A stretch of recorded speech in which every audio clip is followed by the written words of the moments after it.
warm welcoming of everybody. My name is Tolu Lokwe Aoyemi, and I am happy to be the founder of Young VIP TV. I am a legal professional. But I put me on the spot. I thought you said I was just to give welcome address. I didn't know you said I was going to introduce myself, but a brief introduction, because why we are here is for. I would love everyone to know you. Okay, all right. So I was called to the Nigerian bar in 2018. That's about 7-8 years ago, and then yeah, thank you so much everyone for the emojis. And yeah, so I'm a legal professional and I'm more into tech law and yeah, the techie side. And that's a brief introduction of me. You can connect with me on LinkedIn. I'll be glad to connect with you. And so welcome address, what I prepared for. Well, we're here for the webinar, of course, and I would like to thank everyone for being here, and I'm very, very optimistic that everyone would learn one or two things. And I also want to especially thank the guests, Chisom, Grace, and David, for accepting to be here, and of course our most capable moderator. And with this, we can officially set the floor open to this webinar, and thank you, everybody.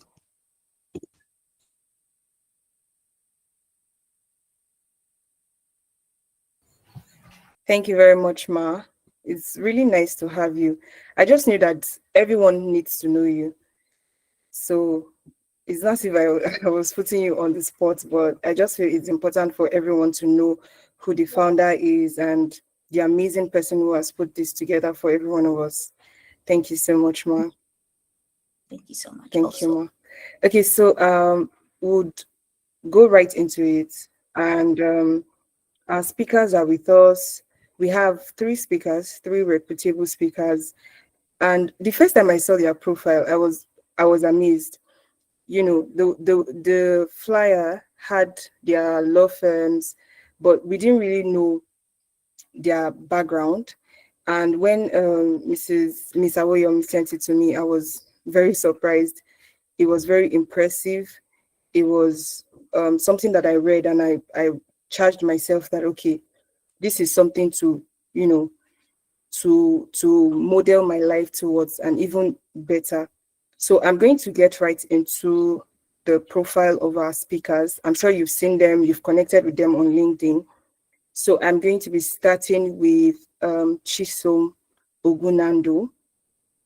Okay, so Chisom Ogunando is an astute lawyer building a career in finance, tax, data privacy, and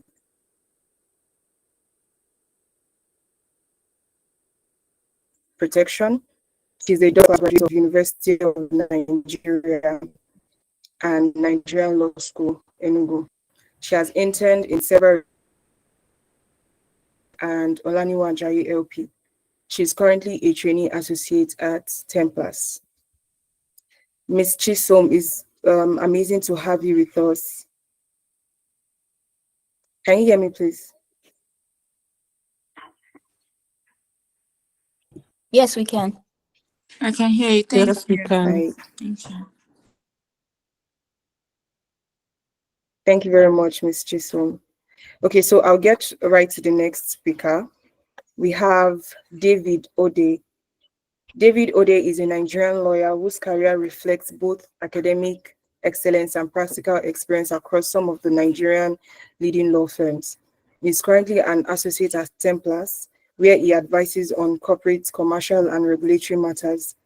David graduated with first-class honors from the Nigerian Law School, receiving multiple awards, including the Director General's Prize for first-class students, second best graduating student in professional ethics and skills, and best student male category of Enugu campus of the Nigerian Law School.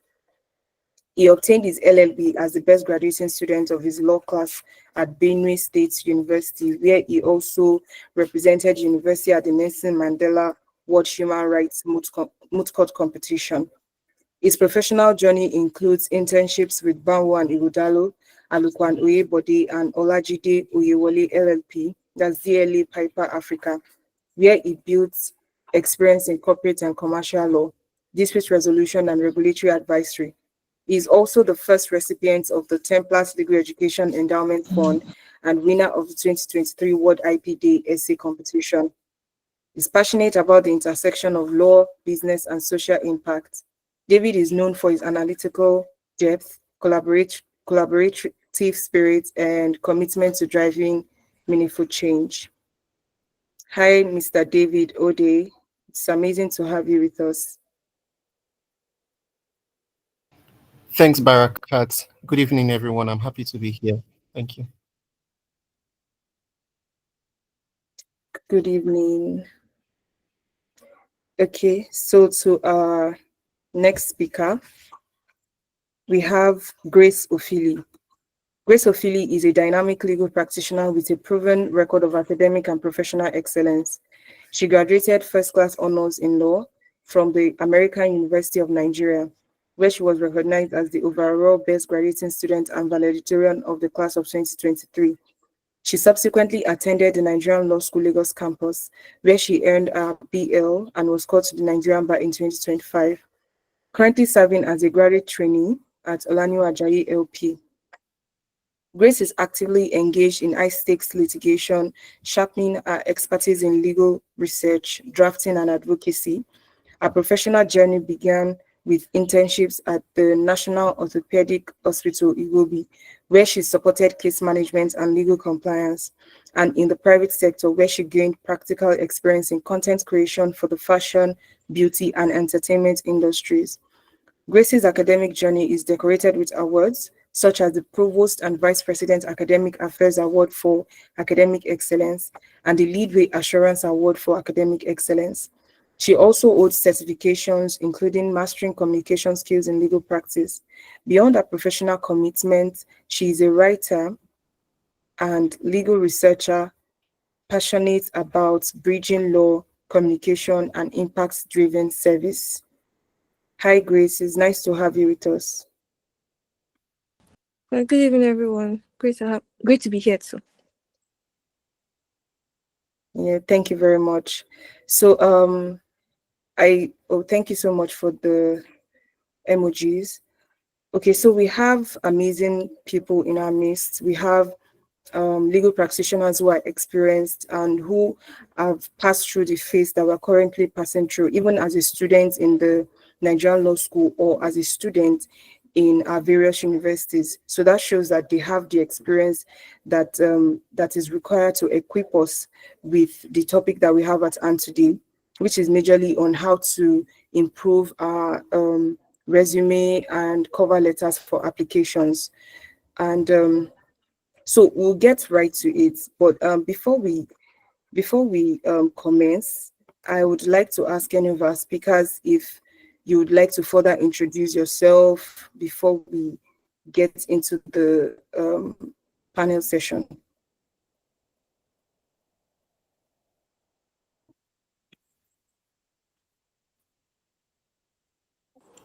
Nothing from my end, Barakat. I'm good to go. Hi, Barakat. Good evening, everyone. Nothing from my end, so I think the introduction was spot on. Okay, thank you very much. Nothing from my end also. Thank you. I think get right to it. Okay, so the panel session will begin soon, and please, if you have questions, can you please note your questions, because we're going to have a question and answer session after the panel session. Okay, so my first question to our speakers is that for law students who are in the law school, who are in the Nigerian law school, what do you think are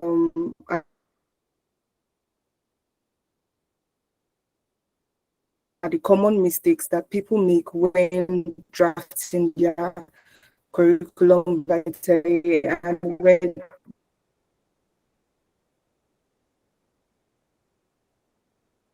drafting their cover letters for applications to law firms? Because generally we've made to understand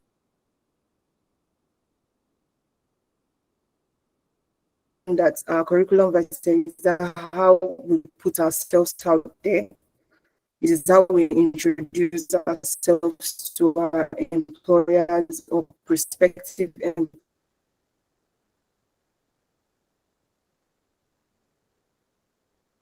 employers, and that's the first thing they get to know about us. So it's basically captures everything that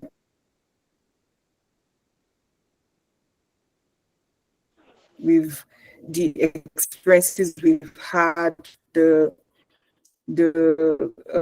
our educational background and every other thing, including our awards and every other thing that might be important for them to consider us as an employee. So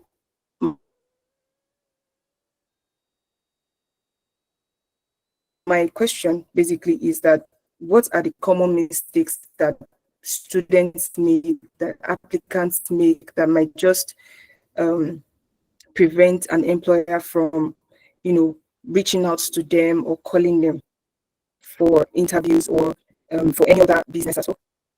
Would you like to take that? Okay, thanks, Barakat. I was thinking the other speakers that actually applied to law firms would. Hello, please, can you Yes, hear me? Barakat, I can hear you. Can you hear me? Can any other person on the call hear me? Yeah, I can hear you. Yes, I can hear you. Yes, I can hear you. Okay, Yes, go on, David, so please. Barakat, I said I was thinking the others. Okay, great. I said I was thinking the other speakers actually applied to law firms and got in for associate role would take a first stab at that question. But since it came to me, I'm fine answering it because I've also had course to review CVs and cover letters. And I also did apply and for some organizations even interviewed for internships, right? So I'd say if you're preparing a CV, let me just call it an application generally to a law firm or any organization, because we're not just applying to law firms as lawyers. You may want to apply to companies. You may think of Deloitte, PwC, KPMG. So if you're sending out applications, for each time that I've had to review someone's application, I always ask them, did you even research? Did you even try to see how a CV is drafted, what a CV looks like? I'll give an example. I recently reviewed someone's CV from the backlog set, and I saw things like state of origin, date of birth, local government, gender, marital status. I saw that in a CV in 2025. And well, maybe that CV model was gotten from law school or from wherever. When I saw that, I asked the person, I was like, did you even check to find out? So you see, the first mistake I'd say is setting out to prepare an application without even doing any form of research. So if you're preparing an application, maybe I'm already going overboard, but if you're preparing an application, first you could even reach out to seniors and ask for what their CV looks like, maybe a screenshot or whatever, because not everybody's comfortable sending their CV to you if you're not a recruiter, right? But so do that research, and then something that is shocking, again, another mistake I'd say is also proofreading. You go through some applications and it's so funny. Someone is applying to, for instance, Templars, and you're now seeing GLIers in their cover letter. So you can tell that you just have one blanket cover letter that you keep using for each law firm, and then you've prepared an application and you're like, oh, how far? I'm applying for an internship. I'm trying to apply for this role. Can you help me go through my cover letter or my CV? And then you go through that and you now see another firm's name in that. So just so the 2 points I'm hammering on right now are: do an initial research before you set out to prepare your application, and then as much as possible try to proofread first of all by yourself, and then share copies with your peers to help you proofread before it goes out. Those are some of the mistakes that I've noticed so far. Thank you. Okay, thank you so much, Mr. David. I mean, that's very relatable. I've had the opportunity to also check some applications and their mistakes. So thank you so much for that. So we should try as much as possible to proofread our applications, our CV, and then we should give other persons who are very knowledgeable in that area to also help us proofread. Thank you very much. Okay, so Chisom, so this question is for you. Okay, so for persons who are interested in applying to different firms, I mean, it is even safer to apply to different firms rather than putting your eggs in one basket. How would you advise that we effectively tailor our CV towards those specific law firms? Because I understand that there are some law firms that do practically the same thing, corporate, energy, finance, tax, and all that. So, but how do we tailor our CVs towards a specific law firm or towards other companies? Some people might not be interested in applying to law firms, or they feel like, okay, I'll apply to law firms and I'll also apply to companies as an in-house counsel and all that. So I would like to know how we can effectively tailor our CVs towards those specific law firms. Thank you, Barakat, for that question. So this one is tricky, right? So to an extent, you can only tailor your CV to an extent, right? Because there are some firms, I'm sure some of the difficulty I encountered last year, you don't even know what you're on about. Like you can't really say, I mean, you know what you're on about, or you can't say this is the difference between this firm and this firm. Right, because at that time you're sending out numerous applications. You can keep it up for like 4 or 5 for the top tier that are very bold with their statements and their mission, right? While others, you scarcely find those unique experiences that resonates with the firm. So when I was applying, I had, for each law firm I applied to, and I didn't apply to many. So that's a little disclaimer, right? So for each law firm I applied to, I had a different cover letter, right? The cover letter that talks about you, I'll come to CV. The cover letter, the same introductory paragraph, of course. Address will change definitely, and designation will change if it's human resource manager or recruiter. It will change, right? And the address on the left side of the letter and your date, it would remain the same, right? The title application for the role of training associate or NYS associate for so year remains. The introductory paragraph: who am I, what I've done, academic achievements, why I want you to employ me, right? Those things change. What changes, right, is about the firm, like what's the firm all about. It will change. You can only know that from one, their website, their LinkedIn, their Instagram. And sometimes it's not necessarily all about the legal work they do. For a firm like mine, our CSR initiatives can resonate with you, right? So unlike some other law firms, my firm would see you like in totality. Oh, we're not only just looking at all the legal aspects, okay, what you've done, academic or the volunteering, like what are you all about, right? You would need to insert a paragraph really talking about you in a way that makes the recruiter see, oh, this person has some shared goals, like her goals or his goals are aligned to the firm's, right? And I can see that, I can read it through your cover letter, and I'll give that person a chance, rather than someone that uses a blanket cover letter for me, right? So that's for cover letter. So those experiences, what has the firm done?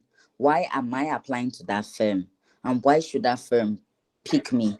Those two paragraphs should essentially align with the goals of the firm and your goals. So not like forcing yourself to align yourself with everybody has the same goal to build to have a strong foundation, like of your legal profession, your career experience, right? Everybody has the same goal. Everybody, what can you really bring to a firm at a trainee stage or a couple? the same thing, right? Your research skills and everything. So basically, everybody has the same thing. No, I mean your goals is not you. It won't drop from the sky. It's to work and it's to Mm. help the firm reach the next level. Do you get? So, but you still need. That's where creativity comes in, right?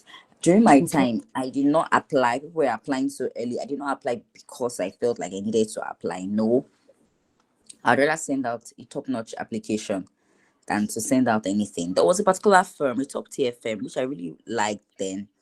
But for some reason, from their website, from their post, I could not see.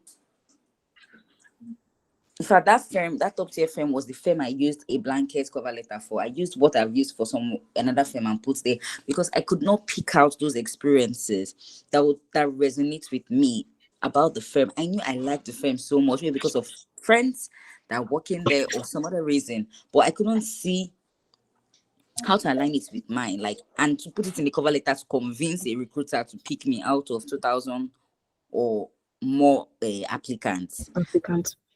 I just used a blanket one. I just used one from there and changed the names and sent it. But I didn't do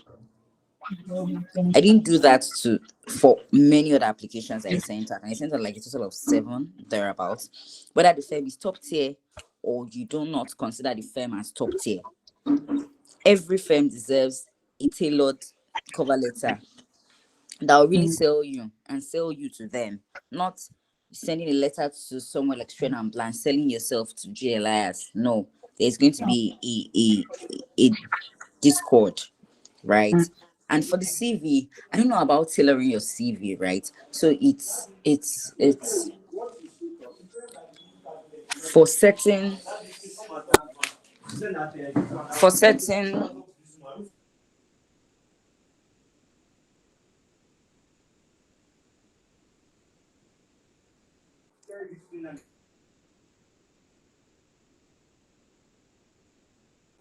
Sorry, excuse me. For certain firms, right, you can tailor your CV, right? Because the CV is the same thing. The CV is something that is more generic. You tailor your CV not to the firm, essentially, but you tailor your CV to the role. I think we need to get that difference on the onset. While your cover letter, they have seen your CV, they have known your experiences that are being tailored to your role. Your cover letter is now to expound on those experiences you have placed on your CV to sell yourself to the place you are applying to. But for your CV, I don't know anything about tailoring your CV to the firm, except in rare cases. For example, my colleague Templar, my colleague at Templars, David, if he was applying to Templars, right, with his CV, because maybe he's a recipient of the endowment fund, of course he's going to tailor it because there's a link about himself to Templars, and it works like that. So if you're a recipient of the Bankole Aluko Oyebode scholarship for BGSs for some certain schools, when that person is going to apply to Aluko because she's a recipient of that fund, it would make sense to tailor your CV to the, like, it will be there like a signpost after your introduction, recipient kiniko kiniko, because there's a link, right? I was a recipient of Trusted Advisors Law School Scholarship. Where to applying to Trusted Advisors, of course, my CV itself be tailored, not necessarily changing anything. It's just emphasizing it on the first page that, oh, I've done something with your firm. Do you get? But the general idea is your CV, tailoring it to the position you are applying for. If you're applying to a law firm that does legal work or that does litigation primarily, places like Henna Partners, your experience of a certain kind of law, maybe fashion law, it's I don't know what it will be doing there in terms of relevance. So I don't know if you understand what I'm saying. Generally, if you want to apply to a firm in China that you have done work in Nigeria, you would bring experiences where you have done work with certain firms like that firm in China that they can use. Oh, these your skills that you have gotten from this experience, are they transferable? So I think you just have to set that clear. So you tailor your CV to the role. if you have done so, people have done so many things. I mean, I've done so many things in school. Because when I was trying to bring down my experiences to 2 pages, you caught a lot of things that are not relevant to the position you're applying for. While your CV, you now expound on those select experiences you have extracted into your CV in your cover letter and align them with the goals of the firm, and the goals of the firm to align with yours. So, yeah. So I think that's my advice on that. Thanks. Thank you very much, Ma. I was able to grab a lot of things, and part of it was that for our cover letters, we should tailor it towards the law firm, research about the law firm so that you know what you're doing, you know what you're applying for. But for your CV, it's more generic, so tailor it towards your the role you're applying for. And if you've had any form of contact with them before now, to try as much as possible to emphasize that on the first page. Remove irrelevant things as well. Thank you very much for that. That was very, very educative. Okay. So for Grace, would like to know if beyond a good academic record, what are some of the key extracurricular activities or experiences that you think makes candidates more attractive to a law firm? For instance, I know that you are all amazing students. You're very brilliant, very intelligent. You won prizes and awards both in Nigerian law school and in your university. But beyond the good academic records, how do we place ourselves out there? Because I know some firms even scout for students with good academic grades. So what do we do if we are not, in that phase? How do we present ourselves to them as good candidates? Okay. All right. Good evening, everyone. So I wanted to correct something. You introduced Good me as evening. graduate trainee. I'm not a graduate trainee. I'm a trainee associate. Okay, that aside. I'm so Um. sorry. I'm so sorry. I wanted to introduce you Yes. as an associate. I'm so sorry. No problem. Okay. So to your question, extracurricular. Well, uh, good is important. Very, very important because I feel like it opens the door. But just in case you do not have that, I think one extracurricular activity, I mean, I won't call it extracurricular, but I'll call it is. One is being active on LinkedIn. And when I mean being active, I'm not saying you should go there and lie, or I mean you go there and be as true as possible, talk about your experience, talk about how you're growing, how you're developing and all that. Because I know that being, and obviously not really messaging. I don't know. I don't message me when I'm on the platform. I don't really just randomly message people. So, but just being there, just being actively being there is one way, one sure way to be in the faces of, like, especially like the partners in top law firms, because I know some law firms, their partners actually scout people directly from LinkedIn.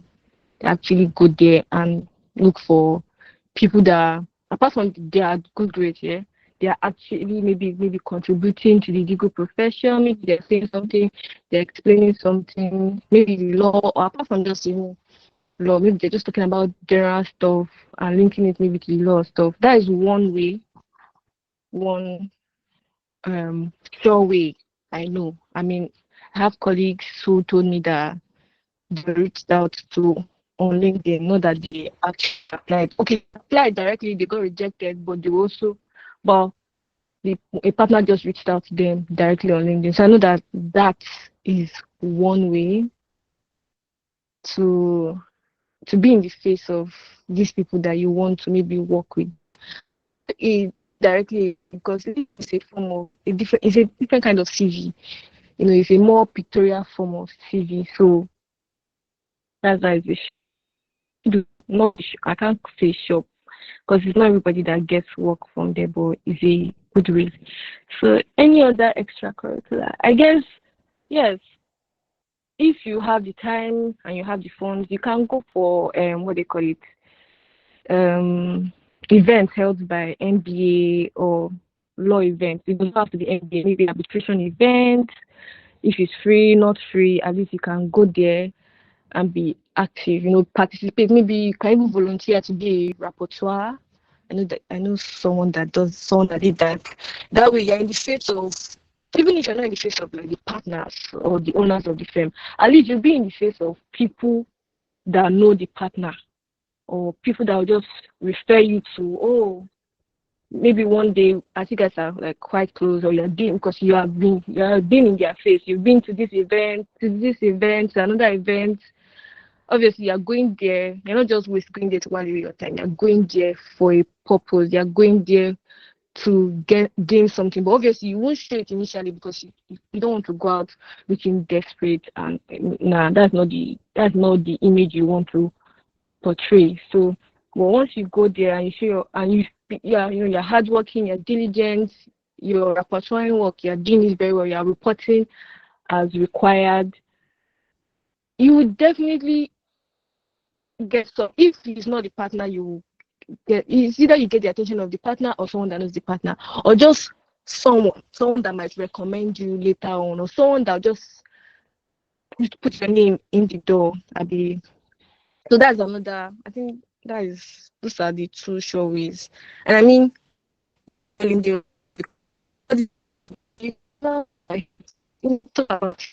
they're paid, and that I know someone right now that is in OA, and it's because of her LinkedIn and her going out to events. I'll not be surprised if half of you know her.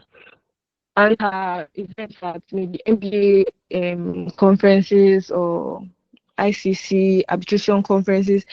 That is what gave her like a position as a graduate trainee. Sorry, yes, a graduate trainee at OA. Show is that I know that does not require grade, but can get your foot into the door. Thank you. Thank you so much, Ma. Thank you so much, Ma, for opening our eyes to that. So our LinkedIn pages should be active, and we should put ourselves out there, attend conferences, volunteer, talk to people, network. It also has advantages. Thank you very much, Ma. Okay, so Mr. David, my next question is for you, and it's in relations to the assessment strategies that the law firms use. So I know some firms, they use the psychometric test, some they just use.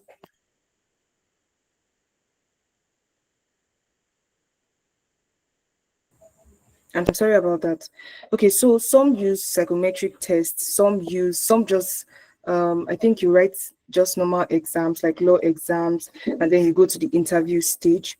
So how would you advise that we prepare for this stage? Because after applying, we also need to, put our minds towards how we're going to take our test, how we're going to go through the assessment process.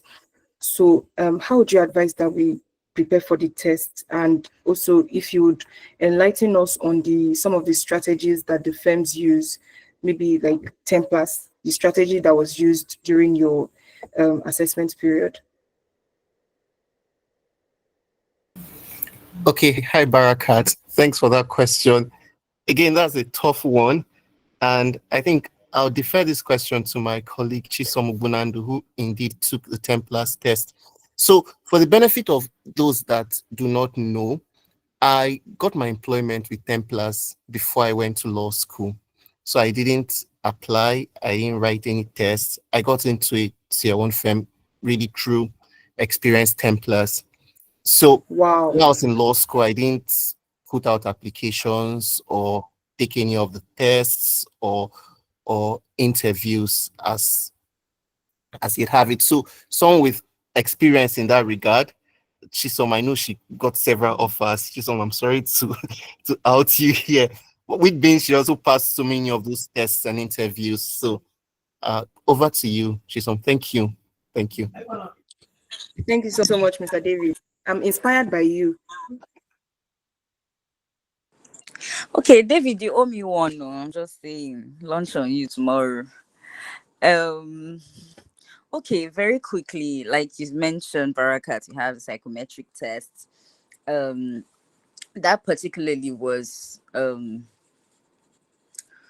okay. I'm not going to mention law firms, but I'll just say different ones. I'm not going to like tie them to a particular law firm that uses that. So to help your application, you will not say, oh, because this firm doesn't know, just prepare, right? So there are some firms that use a psychometric test. You can just Google it, what psychometric test is about or what it entails. You're going to have a bunch of questions. So many of these entry tests, they're not asking you law questions, right? Except for I think Templars and a few others that would ask law questions. But generally, because the first stage, they just want to cut down. Okay, they have made the application their call. If you have at least a 2-1 or 2-2, send your CV, right, and your application, and they have received like 3,000 applications. How did they cut down these people, right? From the CV, they use your CV and cover letter to out like half. So they are left with, let me say, something like 1.5 candidates. And they now go again, okay, let's now send test link to many. I'm even being generous with my numbers. I know a particular law firm that will not send their test link to that number of people. Not one, self two, that will not send to anything of more than 400 or so. And this is for a position of for 15 people, even 10. So yeah, they don't have the luxury of time to, keep having multiple screening stages. So the first they'll have a test, like the psychometric test. Now they're asking many questions, right? So because it was a lot, right? So to keep track, I had a notebook which essentially I used to follow up with all these tests, right? Oh, which firm is asking for this? Which firm is doing this? What am I doing? What is this test I'm practicing for? Which firm is it for? Right. So by now the news should be flying around. You should ask your senior colleagues, people that are working 1 year, 2 years, and you need to ask 1 year, 2 year, right? Because firms are dynamic, they reserve the right to change their recruitment style. During my year for Aluko, it was totally new. They had not done anything like that for the set above me, right? For Olaniwotu, of course, fairly new. I mean, it's the same, but at a stage they changed some things and they added some things because of competition, because of you have so many good candidates that they know that on paper, like we don't even know where to start from. Give them tests. You're having so many first class, so many 2-1s, so that are also very smart. The competition is just too much, right? And they'll use that to screen candidates, right? So you have two firms that changed their style. Some maintain their style, right? So you may have some firms may give you an essay to write.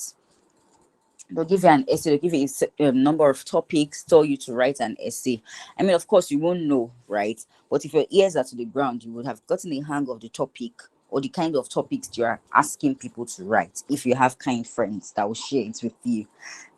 But nevertheless, if you're commercially aware and if you know what is going on in Nigeria in the legal space, you can't be caught. You can't be caught off guard. In fact, that firm, when they even sent the questions, I mean, like there's nothing. For example, our year they said the CBN um about failing banks. I think section 33 of the CBN Act, right, that has a function of CBN like um to CBN can come in to save failing banks and stuff like that. And in doing so, they can also exercise the power to remove a director from the board of directors, change the board, replace the board. So it was on the news that year that First Bank, the directors have been removed by CBN and have been replaced with one. If you were taught company law very well in your school, I'm sure your lecturer would have pointed it out to you. As in my school then, I'm sure my lecturer was like, oh, but doing the procedure of removal of director under Kama. But see what the CBN did. Is it possible for CBN to remove a director? Contrary to what? Sorry, I'm diving into technicalities, but yeah, just to drive home my point. Contrary to what is in the Kama. Kama has said if you want to remove a director, this resolution, ordinary resolution, this one, that one, send your documents to CAC and stuff, and that's all. But you see on the news, CBN removed the director of a company. Is that possible? Then my lecturer was like asking us, and we're like, oh, there's a provision in it's part of their statutory powers that he can, as long as it's a bank, right, under the BOFIA, registered bank incorporated in Nigeria, they can. Also, the Insurance Act, they have a similar provision, right? NINCOM can do something like that. So it's like, and that was like 2 years ago. I mean, I finished school in 2022, sorry. So like, and again, it came again, like, of course, when I saw that essay, it was a walk in the park. Of course, I would have to like consult my authorities to be sure that there's a power like that. And they're going to ask you, do I agree or disagree? That's kind of the essay. They asked, another question was about innovations of karma, right? If you're a law student in 2025 and you don't know the innovations of karma and you want to apply to good places, even companies, right? Companies are even very, very, like very serious about these things because it brought about a whole change in some of their operations, their filings, the regulatory filings you're going to do as a legal counsel in the company. You have to be sure, right? So Kama brought innovations. If you do not know, take it now from us. Go and open your Kama. And I think another mistake is that we just know, like we know the Kama in, how will I put it? We don't know the historical context of Companies and Allied Matters Act 2020. What do I mean? When Kama came out in 2022, I was probably in third year or first year. In fact, let me be like you guys. Some of you were not even in school as at the time Kama came out. Fine. But now you come in your final year, 5 years later, and you are doing company law or in the law school, corporate law, and you are being quoting Kama, right? But 5 years is not too long. You still go on Google, you still see something like innovations of Kama. It behoves on you as a bright student or as a very, very diligent student to go and check, okay, if these are the innovations of Kama, the next question, the critical question to ask yourself is, well, what was the before? Right? What was the before? If Kama 2020 is saying that incorporated trustee, like you or something like, okay, it's introduced limited liability partnership, right? And there's limited partnership and one has corporate personality, the other one doesn't. Why does limited partnership or LLP have and the other one doesn't? What was the before? And you will know that, okay, prior to 2020 there was nothing like LP LLP. You have your general partnership and you now start, like, it helps you understand these principles if you understand the background and the historical context to them.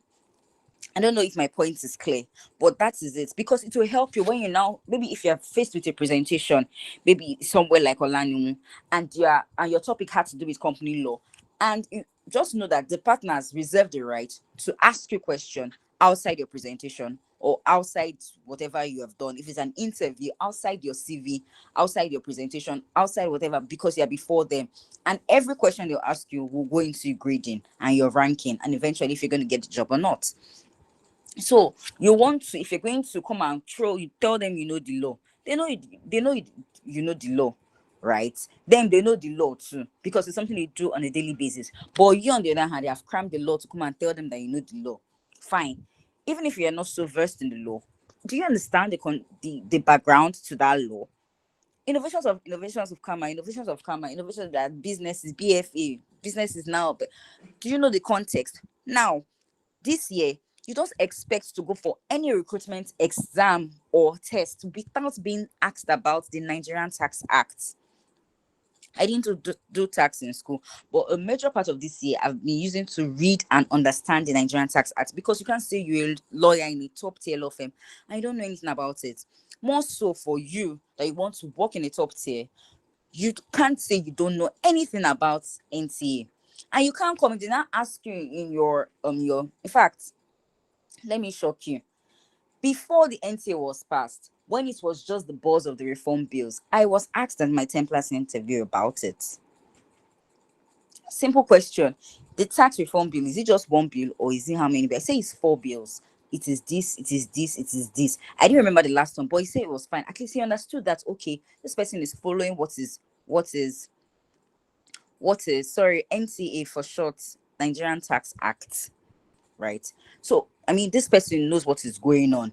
If it's a deeper interview, if I tailored my CV to a lot of tax experience, from I open my mouth, what is your name? Chisom Obunando, they'll ask me NTA, they'll ask me everything about tax. Now, for you to understand this NTA, this is for you going for interviews subsequently. You know the provision, know what the Nigerian Tax Act has changed. That is what a good student, a 2-1 student to do. A first class student who is super smart, someone that considers themselves super smart, will move the extra mile to know what was before. Why is Tinubu changing it? Why is Taiwo Oyedele changing it? If we think, I mean, innovations, but what was the problem with the old? So we're analyzing the situation like a professor or as if we're writing an article, but that is where you're going to be able to have, that is where you're going to be able to shine, right? They say if you don't know the law, know the facts. What was before? Why are we changing it? Right? Why the rates of personal income tax? Why is it going up? Why is it being changed? Why is but the economy is going bad, right? Why the North? Why were they like all those arguments, controversies in the national? Because there were a lot of controversies. I mean, if you do not pick any, then I don't know. So that's one. So that's for the essay part and for general interview questions that may come in that form. Then for the psychometric test, right? You have some firms that use GMAT, right? Some firms use LSAT, right? Legal standard of examination of something legal standard test, right? LSAT. Maybe someone can just Google it up and put the meaning in the chat box. But the meaning is not relevant to you passing the test, right? What is relevant is to get compiled past questions and practice. It's very easy. In fact, for me, that's my preferred one. Not for me to go and start reading all my law school this thing beforehand, but yeah. So it's basically mathematics, English, they'll test your vocabulary, exactly, law school admission test. Thank you. Your vocab, they'll test. That's what the whole test entails. Another thing, many of them, time. So time is another good factor, and you can only get faster when you practice often. When you practice often, you will not feel tensed. That's what practice does to you. When you practice well, you will not feel tensed on the day of the test. The only thing you'll be praying is that your network does not cut, because if it cuts, oftentimes it may not, you may not may not have a second chance, basically. So then you have some firms that use Dragnet. Dragnet is like a software application. Sorry.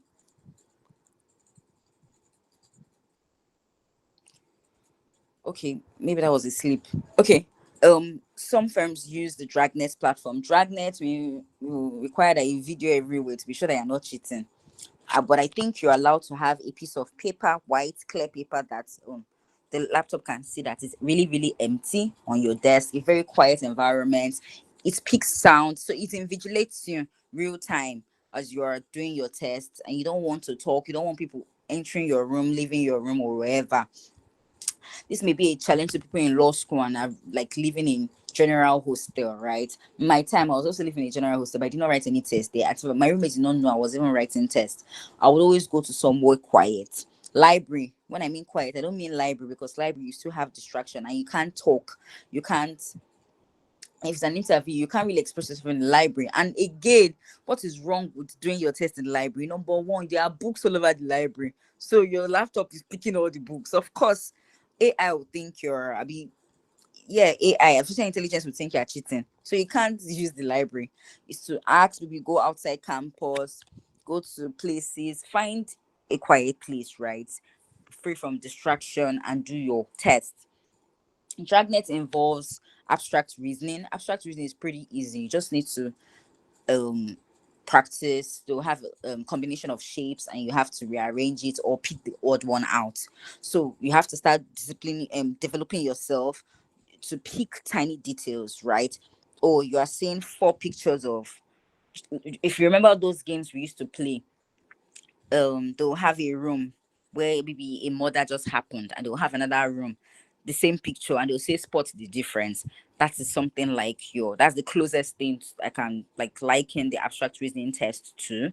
So like they're so close, they're so close. And again, because you're racing with time, you may miss it. You would see all of them are the same thing, but they are not the same. One is wrong, or there's an odd one. So that test too is very important. Do you know why? Because it's the simplest and it's the place that you can get all your marks. Unlike mathematics, I mean, I'm talking to law students. I don't need to say much about it. English too. So someone like me, like English, especially when it comes to synonyms, all of them are synonyms. Like the same word, it can work, but which one fits the context more? To you, two of them can. In fact, sometimes I'm just meeting those words for the first time in the test or on that page. But you just have to like you just that's why English is like just divine intervention to do it. But things like abstract reasoning, you can do it with you can do it, right? If you practice, you can do it and do it well. Same thing with mathematics. I've always liked my math, so I didn't find those mathematics really sums really challenging. Although some, right? So I think there was one firm, I think Alex, it's really, really tough. It was really challenging. But people are working there. That's one thing you have to have at the back of your mind. People pass, people are working there. Not everybody is getting to these firms by knowing somebody. People are working hard and getting into there and working there, no matter even if the questions come from the sky. Then I've talked about, there's the part of reading comprehension. They give you a long passage and you have to follow the line of thought. And one thing about it, they're not giving you comprehension passage as if you're writing YAK. No, they're giving you technical things. Like, for example, there was one test on Dragnet. I don't know if they were putting the word problems on my desk, like I should read it and find the answer. Like, man, I'm like, hell, I'm not even understanding what I'm reading. Talk more of even drawing the logical conclusion. Is it true when the writer says A, B, C, D? According to the passage, which of these is false? A, the writer says B, the writer says 4. The worst part is when they now reverse the argument to you. Like, okay, was the writer right when he said this? If not, propose an alternative argument. They will now give, and your options are 3 lines, so 2 lines, 3 lines. Okay. I don't even know if I agree with the writer at this point in time. Talk more of even proposing a better argument to fault the writer. I don't know if you're following me. So it's like really crazy. And the worst part is time. I think that reading comprehension is usually for 45 minutes outside the main test. And you have like 3 to 4 long passages to read. So it's not easy, right? But God will reward our efforts. That's what I know. So things like that, you want to prepare. So the only way you can try is to practice. And what's tricky about practice is that law school is also happening at the same time. And both of them are super important. What shall it profit you to get first class and to be jobless? What shall it profit you to toil and burn all the midnight candle and come out with just 2-2? When you could have gotten first class and 2-1 because you have jobs. If you get 2-2, some of these firms will send you away. Some, emphasis on some. You get, so it's, you just need to balance it. Both of them are super important, very important. My LLB in one hand, my job on the other hand, super important. And you have to read and practice at the same time. Some firms have mathematics, very simple mathematics. You just go and answer your questions, but it's practice. So if you're someone that's been away from mathematics for a long time, maybe it's time to pick up and dust your LSAT materials and GMAT and just try your hands, get your hands dirty on a few. Okay. The elephant in the room. My firm used okay. Contrary to the popular method, my firm asked law questions, right? So they'll ask you to fill a form. I think from the form they'll use to screen out people If you give brazy answers like, okay, why do you want to work? What motivates you? You just wake up and type anything because you immediately open your phone, you saw the link, Templar sent you link, you just feel it. No, I think you should take out a day or two or 40 hours and try to digest those questions and answer it in a way that if you were the one applying to yourself, will you pick you? Right? Then you feel, I know some people that just feel this immediately in the class. Me, I immediately I saw the link, I snapped the questions. I mean, it's not technical questions, it's basically getting to know you. So just to clarify that, what motivates you? Why do you want to, why are you applying? Why should you be picked? Stuff like that. But you want to write your answers, you want to check for coherence, you want to check for, is it persuasive? Then, so that's what I did. And I copy and pasted on the form and submitted. Then if you pass or if they're impressed with your answers, your CV, and that means the whole thing holistically, both your CV, your responses, you get the link for the test. And the test was basically law questions. So it was split in two, right? There was law questions. When I mean law, not necessarily law school, law, even back to your LLB, but it's still trending matters, right? Trending principles. So I think last year was the year, is it that Dele Farotimi, or I've gotten his last name, published a book about, was he a governor? Am I mixing? Right, about a book, and he was sued or he was arrested for defamation, for libel or something similar, right? So of course, one of the questions were, what are the elements of defamation? And Templar's test is subjective. Some have options, some you have to type in the answer. You should know that. What are the defenses to defamation? Of course, you should know that as a graduate. You don't need to go back. Thank you, Afe Babalola. So you don't need to go back to start reading, right? Some other things. Basic things that you feel that a graduate from law school or university should know. So that one was really sweet, simple. Then the other part of the template test, you have like commercial awareness, things that are trending. This is where people fail a lot. It will now, like, it will show, it will open yourself to show your true color to the recruiter. This person does not follow our page, this person does not keep up with us, this person does not know about our deals, this person does not know anything about the firm, right? So it had a mix of current affairs. Okay, let me put it just commercial awareness. For example, which bank was, they can ask you like, okay, or circulars that were introduced. I know at this level it may be too technical, right? But I'm just giving you an insight to know what to expect, right? But one day at a time, you get to acquire the knowledge. It's not something you must know now. I didn't know them as at that time, but I knew some things, right? You want to know what is trending both home and abroad that affects the legal space. And if there were new licenses or categories that came out, and you see this firm does banking and finance very well, of course you expect a question like that, right? But it was still simple questions. I know a firm that did current affairs. When I mean current affairs, I mean current affairs in the literal sense of current affairs. E.g., what is the longest river in Africa? Longest river in the world? Who is the prime minister of UK? And that last year, I think UK had change of prime minister like 3 times. I know it was that lady, the lady that she resigned. I know the home secretary that her emails, she sent work email with another email. So then there was the Sunak, the half Indian British man, and there was her stammer, right? So I knew I was so confused that day. I was like, hey, I know it's this guy. I know that Indian has left. So stuff like that. And you ask yourself, like, how is it relevant that this prime minister, that why they ask me about this? So, but I know like the mistake people will make when they say prime minister, it's Kemi Badenoch that you put. Why? Because that's the person that is in their head or that has been making all the news and making all the friends in the social media. No, you have to get your facts straight. You can't say you're working a lawyer in the top tier of him. You don't know who the British prime minister is. Fundamental things. This is Tinubu's our president Tinubu. You don't know who the chief of staff is.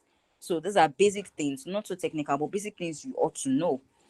Current affairs. So those were the kinds of tests we had. Oh, there was a firm that gave us bar final standard. It was a physical test. You travel at their locations, either at Abuja, Port Harcourt, or Lagos. if you can't travel, maybe if you're far away, I think there was provision for online tests. But yeah, for those that could travel, the question came, there was corporate and there was civil litigation. We drafted a notice of appeal in the exam. We drafted application pending appeal. One of the applications pending appeal.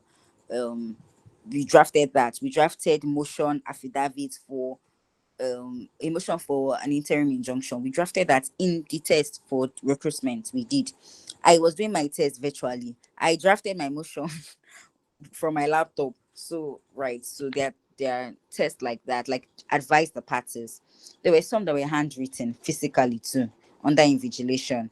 Procedure had some questions like procedure for merger, exit and entry strategy for businesses, for venture capitalists in Nigeria, um discussing some tax principles such as transfer pricing, arm's length principle, basic things. So those firms really want to test your wild, like how much you know, basically things that are really, really trending. So I think that's all I would say on tests, diverse types of tests that you may come across during the course of your recruitment. Thank you. Thank you very much, Chisom. I mean, this was very enlightening, and we're able to get insight into the techniques that some law firms use. So you told us about GMAT, told us about LSAT. We can have standard by exams. We should know our current affairs and things that matter. We should follow the trend in the legal sphere. Thank you so much for that. Okay, so hi Grace. So my next question is for you, and I would want you to kindly advise us. Basically, law students who are currently in law school, we are preparing for our bar finals, and I think for those that are doing the countdown, it's about 89 days to bar finals. So, would like to know if there are tips that we should look out for, things that we should do, how we can prepare, because as it is now, we understand that getting good grades, like you said, is very, very important. It's what puts you there, what it puts you out there. I mean, it's the first thing that the firms might want to consider before they check out other experiences that you have. So would like an advice on how we can move through these trying times, because the tension is high. Everyone is trying as much as possible to achieve their goals that they've set from the beginning of the journey.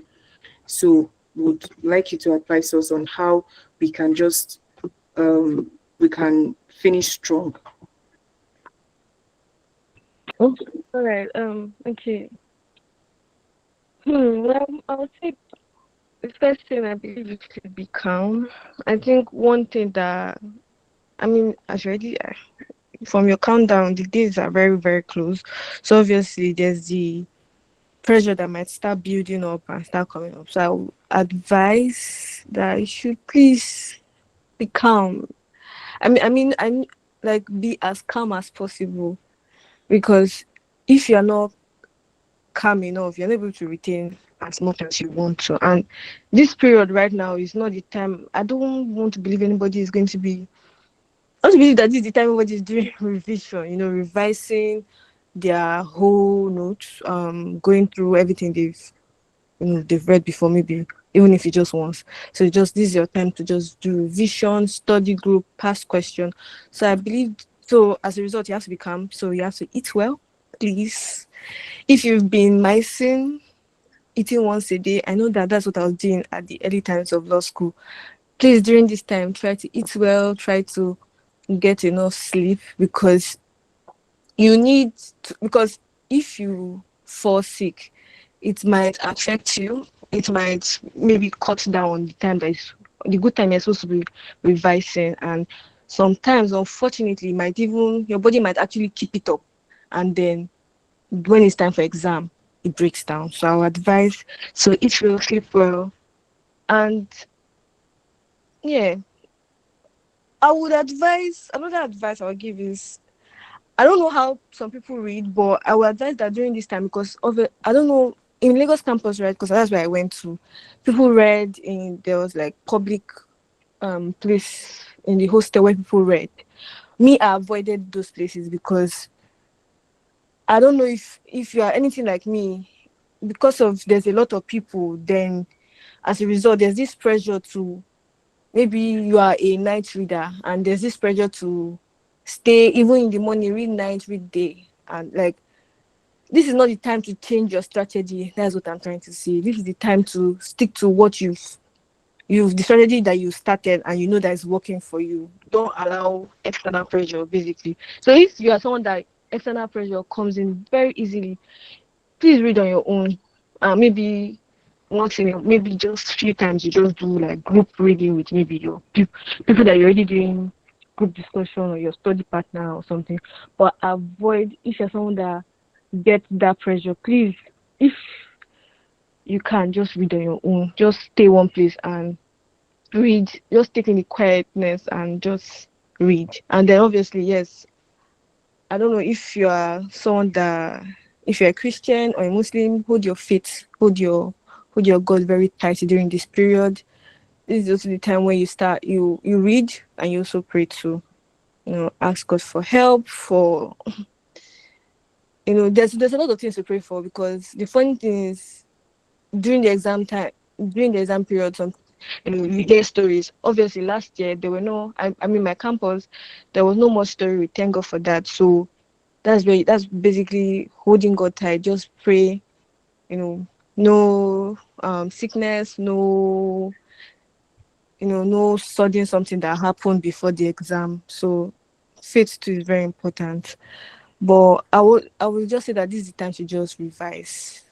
This is time to go back. If you can even go back. I know they give tax in every campus, so if you can start from your tax from week 1, just to revise everything you've read, because they don't give anything outside of what law school don't give you exam outside of what they don't teach you. Everything they teach is what they will ask you on. So, and a good place to start is your tax, because your tax kind of encompasses everything. Because I know our taxes are usually like 15 questions. That is a lot. So because they are trying to what is the word now? They're trying to, the tax is just to try to make you know everything that you're supposed to know in that subject. So if you can do it with somebody, one person. I know I did it with one person because I didn't want to because if you're doing it with a lot of people, some people start complaining that they want to go, it might just be a rush. So you can do it with one person. Both of you just dedicate like maybe 1 hour out of your reading time, out of your revision time, to just go through them. So that was not going to be a bad idea. So obviously work on your drafts, because one thing that I realized is that I know there are some courses that drafts are their life and blood. I think all of them actually. Well, I think like civil, criminal, they love drafts. So, and those are like easy marks. So I don't expect anybody not to at least be familiar with some very important drafts by now. So right now you just go ahead to just maybe when a time when maybe when you feel tired, when you feel down, just just rehearse your draft, just go and practice draft that you know that always comes out. Your motion on, like civil now, you know that there's motion on notice, and motion on notice can be for different, and that's beauty. I think that's what makes civil even more easier, because motion on notice can be for a different subject matter on that civil. So your motion or notice, your ex parte, know when they're supposed to be used. Your criminal, your charges, don't complicate it. Just look at the question, apply the principle, that is the exception and where, and just focus. So so just practice your drafts. Just practice it. Go ahead especially when you feel tired and maybe you are reading and it does not feel like anything is entering. Just try your draft out, and I think that's all. I have for like advice on what you can do right now. Yeah.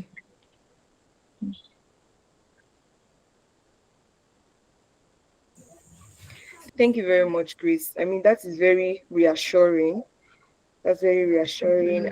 Thank you so much.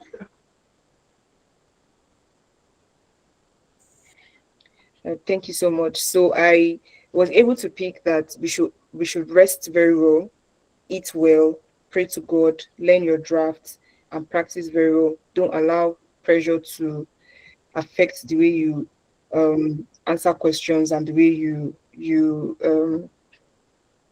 read. Thank you so much. Okay, Mr. David, I think you want to add to Grace's contribution. Yeah, I just wanted to add, I mean, Grace has said everything that there is to say. Yeah. So beyond reading, law school, passing bar finals or getting good grades, you also need to know how to answer bar finals questions. So while you're doing all the hard work, reading, learning your drafts and all that, also master how to answer questions in bar finals. And I know that the lecturers in law school are very patient because they want you to pass. Lecturers want everybody in their campus to pass. So you can always even answer a question and meet your lecturers in law school and ask them, okay, this answer doesn't make sense. Is this how I should answer this question in bar finance? So if you're in school, if you're in law school now, make use of the opportunity. Don't be scared of asking questions in class or seeking clarification. I remember there was one class, I was in Enugu campus. Chisom will also remember this because she was part of the persons that were annoyed at me. So there was one class, when we came back from externship, we had heard so many things that, Abuja campus, they told them whatever. I think it had to do with rape. For rape, charge this person with this. For armed robbery, charge this person. And when we went home for externship, I got all that news and information. Abuja, they taught them this. Lagos, they taught them this. And I was like, okay, when I go back to Enugu, I'd ask my lecturers. And one criminal litigation class, I came out and I needed, I think it was trigger happy. Trigger happy. They say once you see trigger happy, know that they are armed robbers. You have to charge them for armed robbery, even if they don't mention anything like that. I was emphatic because I needed a lecturer to tell me with his own mouth that if you see trigger happy in the exam, whether you mention armed robbery or anything, charge them with armed robbery. So I'm just saying, and I went on hammering the man. Actually, you don't know common, you don't know simple English. You don't know this. No, I won't teach you literature. But I kept on, and well, I don't think they asked us armed robbery. They asked us armed robbery in our exam anyway. So I'm just telling you that you before the bar exam, do everything that you can do, because once you go into the exam, there's no coming out. You won't enter the exam and be like, I don't know how to answer this one. You have to pen down something, right? So I know that anybody in law school has read, they've mastered the curriculum. But one thing that will distinguish you and probably even get you prizes, knowing how to answer questions, the bar final standard. And now is the time to start doing that. I just wanted to add that bit. Thank you. Thank you very much, David. Thank you very much. Okay, so thank you very much, David, Grace, and Chisom. Thank you for enlightening us. Thank you for sharing your time with us, because we understand that time is very precious and you're also very busy. Thank you so much for having us. I'm sure that the participants would like to ask a few questions before we round up. So if you have questions, can you please just use the... Okay, thank you very much. You're already raising your hands. So if you have questions, please, let's make it snappy so that our facilitators will be able to answer all our questions, please. Okay, so let's start with, I'm going to use the numbering that I have here. So let's start with can't see your chuku. I'm sorry if I didn't pronounce it correctly, but let's start with can't see your chuku. Please, can you unmute so that you can ask your question? Yeah, thank you everyone for your tips, insights, and tricks. I really appreciate the speakers, what they have said, especially Chisom. And my question is for Miss Chisom, please. So you basically hammered on commercial awareness, which I agree, because I usually just found out that most of these law firms actually ask like commercial awareness test. I think it was like 3 years ago, and I was panicking, and I was like, oh, how am I supposed to prepare for this, da. I even went on saying, okay, cool, I probably have to look at every article that this particular law firm has published from January to now. I'm probably going on Twitter and looking at Arise News, like what they've tweeted from January to now, like based on news and all. So I just want to ask you, what are the things that have happened this year alone that I should know of, basically. Yeah. And lastly, did you use any material to like prepare for any LSAT test that you wrote or any link? Thank you. Hi, Kamsi Yochuku. Um, okay, I'll start with the second part of the question. Yes, I used materials, so right, so that's the good thing about this Uyibo people style. LSAT is available for download. People have it, GMAT, past question, the compiled PDF. It's around, right? People whose friends have taken LSAT abroad have shared the materials with people. So if you ask around, you will find. I don't think that I still have it.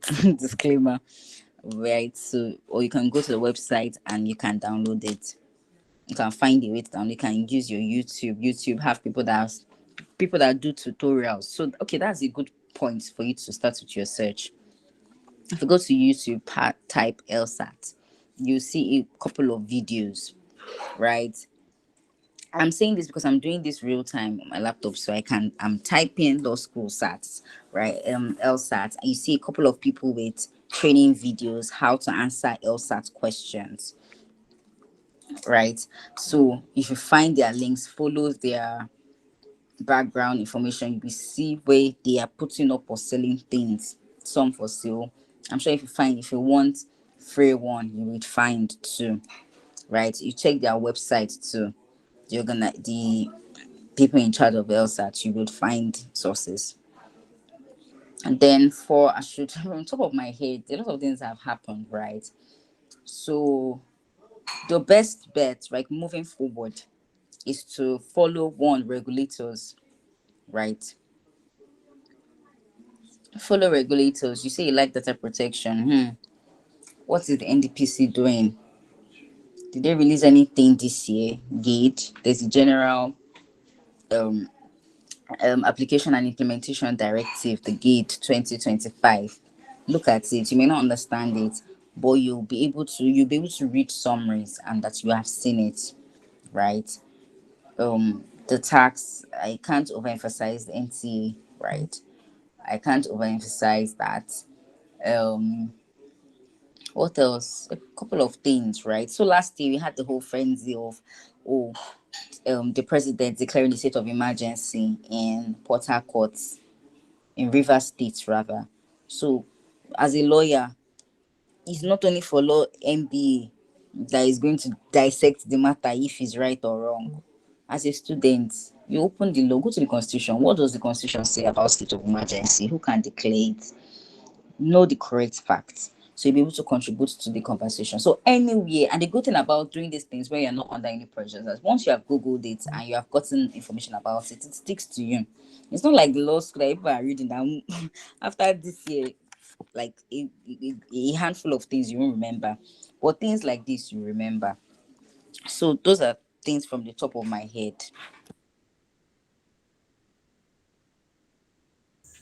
Thank you so much, Ma. Okay, Kamsi Yochuku, do you have any further questions before we move to someone else? No, thank you so much, Yusuf. You did justice to my questions. Thank you. All right, thank you. So, okay, can we have Abdul Basit? Abdul Basit, yeah. Thank you. Thank you very much. Please confirm if you can hear me. Yes, I can. Okay, I have two questions. The first question is that for um cover letter, especially where it is not specified that the cover letter should be in PDF, do you think it is good to write the cover letter on the body of the mail? That's the first question. Then the second question is for CVs. What do you think should be the maximum number of pages for a standard CV for top tier law firms? Thank you.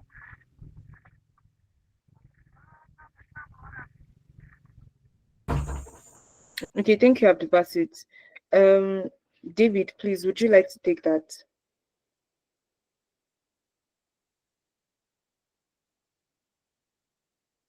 All right, thank you, Barakat, and thanks, Abdubasit, for the question. So I'll start with the one with regard to PDF.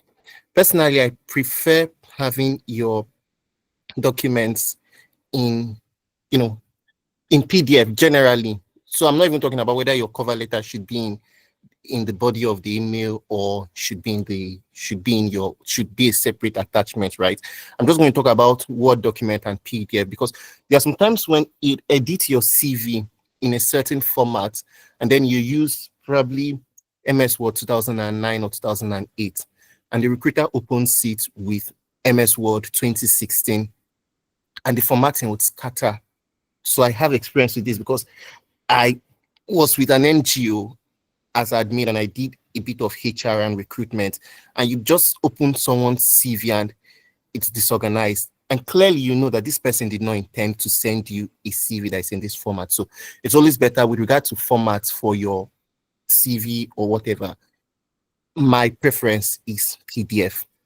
Now, whether your cover letter or cover email should be in the body of the email or as a separate attachment depends. If they've asked for you to send a cover letter and a CV, clearly you attach that, separately from your email.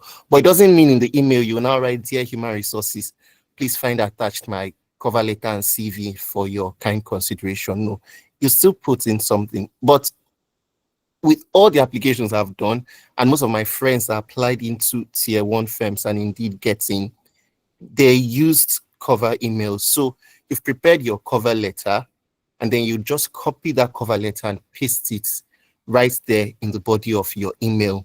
And so it won't now have heading of, the subject of the email would be application for XYZ. It's important to also know what you're applying for. Are you applying for a trainee role? Are you applying for an NYC associate role?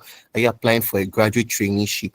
Some persons just write application because you ask people, okay, some person tell you, I applied to this firm, I didn't get in. So can I see what you sent? And you just say application for legal role. So try to know what you're applying for. Are they taking NYC associates? Is that what you're applying for? Are you applying for a trainee associate role? Are you applying for even a more senior position? Because it could be that you have other degrees aside law. So yeah, you have a degree in accounting, you probably even have ICANN, and then you're seeking to join the tax practice group of a particular law firm. You may not necessarily be coming in as a trainee associate, regardless of the fact that you're fresh out of law school. It could be that you have industry experience. So I'm not just saying this with the hope that everybody is applying for a trainee role. So know what you're applying for, and that would be the subject of your email. And then the body would most likely now start from dear whoever. So you look at the firm and know the terminology they use. Is it dear human resources? Is it dear recruiter? Is it dear whatever? And then it will flow with the content of your cover letter, right? Again, I know someone in a tier one firm that attached separate documents, So he wrote just a very short cover email. So his email just spoke to something that was not even law. It had nothing to do with, I'm a first class graduate, whatever. His email just said something that was personal and relatable. And I said, okay, I've attached my cover letter and my CV for your consideration.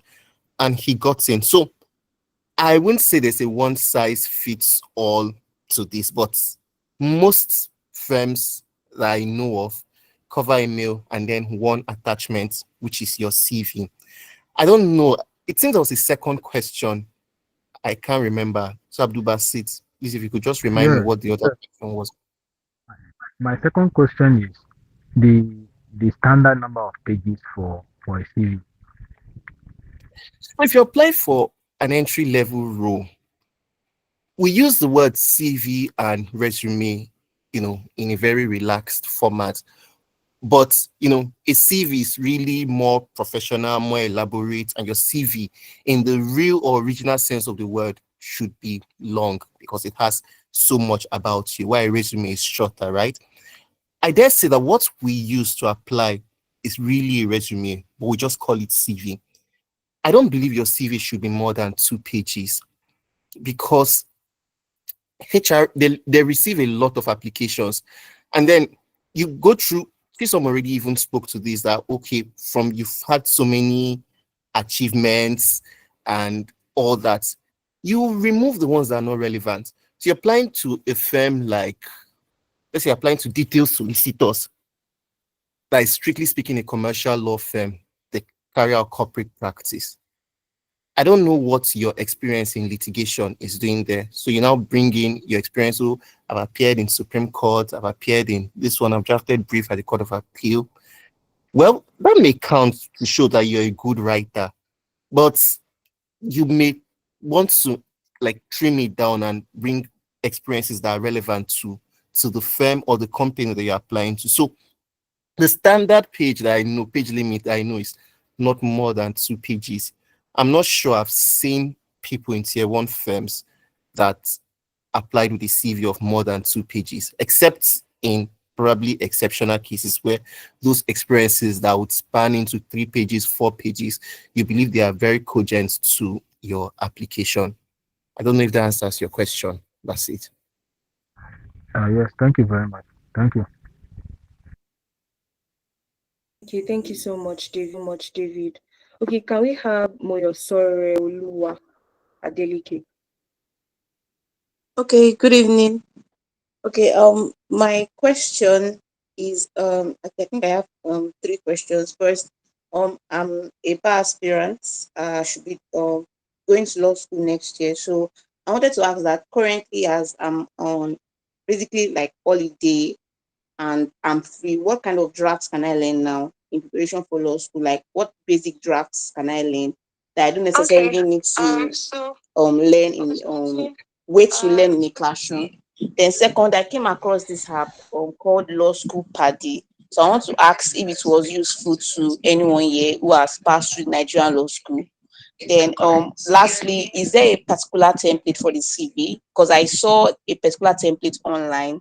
It was 1.5 pages, but it didn't really have something like a profile summary. It just started with education and went straight to work experience. So those are my questions. Okay, Grace, please, can you help us with Moyosore's question or questions? Yeah. Okay. I think I can't remember one of the question you just asked. I'm so sorry. So the law paddy, I used it, law school paddy. It helped me with past questions. I didn't buy past question, so I used the app because it had like more than 15 years past question. Yes, so it was helpful in that area. So, yeah. Sorry, can you like repeat your other question? Okay, my other question is which drafts can I learn now in preparation for law school next year? Then is there a Okay. particular template for CV? Like how should the segments be arranged for the CV or the resume? Okay. Okay. So yeah, you can start learning drafts now. By all means, there's no. It even be wonderful if you start now. You can start with. I think to me, the most easy, right, is civil. You can start with motion on notice, motion expertise. Those are quite straightforward. Especially if you have, yeah, you can just pick up a draft. You don't even need to know anybody. You can just pick up like draft book, or there's this material people use, essay Badmo's draft, so you can use that too. I mean, his stuff was good, so you can use that to practice to learn. Now obviously I would advise that you should still keep your mind open, because when you get to law school you might find that maybe your instructor might give you a modified version. By all means, take that modified version, or you can still practice. I think motion on notice, motion expertise, they are quite this, they are not quite, they are the same. I don't think there will be any changes. So yeah, by all means, go ahead, start learning. If you can even intern, or you don't even need to intern. If you can, while you are waiting, maybe you stick yourself to a lawyer. By all means, you can learn from the person how they draft. Although one thing I've realized is that practice draft is kind of different from law school draft. So just stick with essay Badmos and any solid draft book. And yeah, so as to format for CV, I think I'll just tell you the format I use for my own. So obviously my name at the head, at the top heading, where I stay in Nigeria, like Lagos, Nigeria. I did not write my address. Nobody needs your address. Your email that they can reach you, your phone number, and then my LinkedIn profile. Then, sorry, the link to my LinkedIn profile. Then, obviously, I had the profile statement, then my skills. Then, obviously, your skills will have keywords to that talks about what you're applying for. So, then your education, basically. I only really education I wrote was my uni and my law school. I don't think they need my secondary school. I didn't put my secondary school. I didn't see the need. Then professional training. So if you are maybe you've done one arbitration, maybe you're a grad is exam, by all means put it there. You're a member of the arbitration, by all means put it there under a professional training. So the next thing I did was my work experience. Obviously, I applied for entry level. So the only work experience I put there really was my internship with a legal unit at in a hospital. So I interned in a legal department at a hospital. So that was the thing I put there. And obviously, I was not vague. I tried my as much as because your CV sometimes during interviews, you what they call it, interviewers, yes, use what you write in your CV to ask you questions. Obviously, they can go beyond it because why not?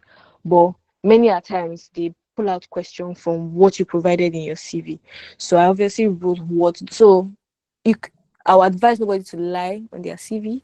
So when your work experience, don't come and say you advise, use big grammar and helped them draft the petition from the winding up. Then they ask you what winding up is, and you have no idea what it is.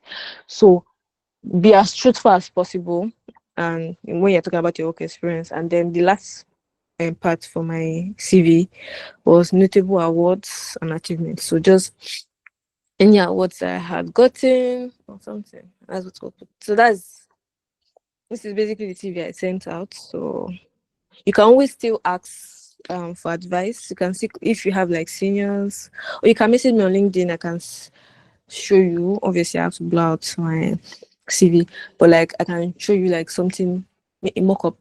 But you can always ask, or you don't have to message me. You can ask someone else, a senior, someone you know, and they can just send you, or you can even send it to someone. I mean, there's no crime in asking for help. There are people that it's actually their job to do work on CV. So by all means, you can pay to get someone to do you a standard CV, a good CV. So yeah, hope that answers the question. Thank you so much, Grace. Moyo, sorry, do you have any further questions so we can take other questions? Oh no, I don't have any further questions. Thank you so much. The answers were really All right, helpful. thank you so much. All right, thank you. So, Esther, please can you ask your questions so we can proceed? Yes. Hi, good evening. Thank you so much, everyone, for taking the time to be here today. I have a couple of questions. First, I would like to start with David Ode. Please, you spoke about getting sponsorship from Templars. Please, how did you get the sponsorship?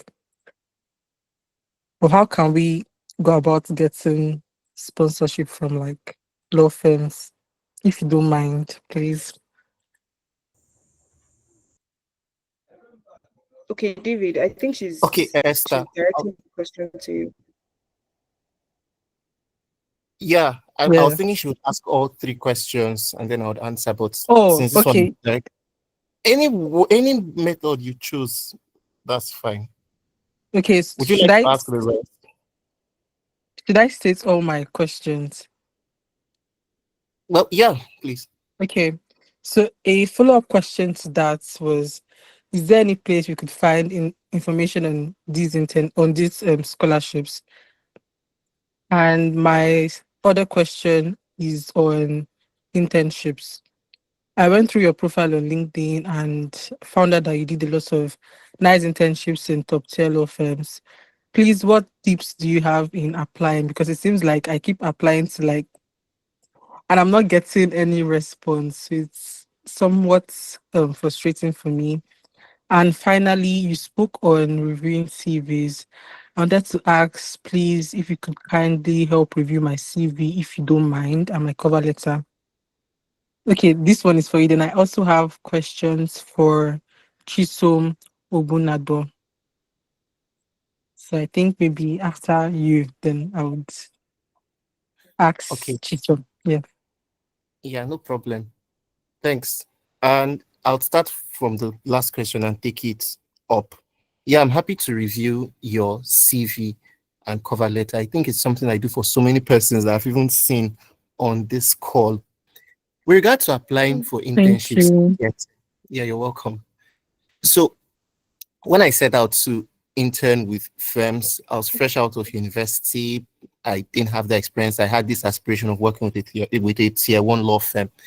I I sent applications, and as is typical with tier one firms, they'll ignore you, they'll air you because. And now working in a tier one, I don't want to use the expression that I understand why they'll air you, but they get a lot of applications. Just ask HR how many applications they receive per day. So many persons want to come in. So one of the action points for you now after this call is to implement the things you've heard on this course. So have a look again at your CV. I don't know whether you're in law school, whether you're in university, but okay, your mic is not muted, so I can get feedback. But Yes. if Okay, if should you're I in speak? Oh, if am I you're in supposed to? Oh, okay, no, I'll let you go first. okay. If you I wanted to ask if I was supposed to respond to your question. Oh, no. I Okay, mean, I'm not just even speaking for your benefit, but for every other person on the call. So for okay, someone in university, probably 200 level, 300 level, and you're applying to a tier one firm or to any firm, in fact, or company, I'm not sure for an internship. I'm not sure they're expecting to see that, oh, yeah, you've advised this regulator on this and that. They may most likely be looking at leadership.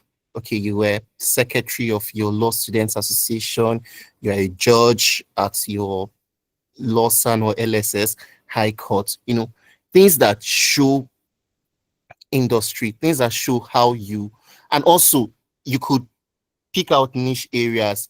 Okay, you've seen that a firm is into energy and you've done probably virtual internships, White and Case, Forage, whatever, with that align with that firm's goal. So prepare your CV towards that line and just keep applying, right? So apply, just be very honest with yourself.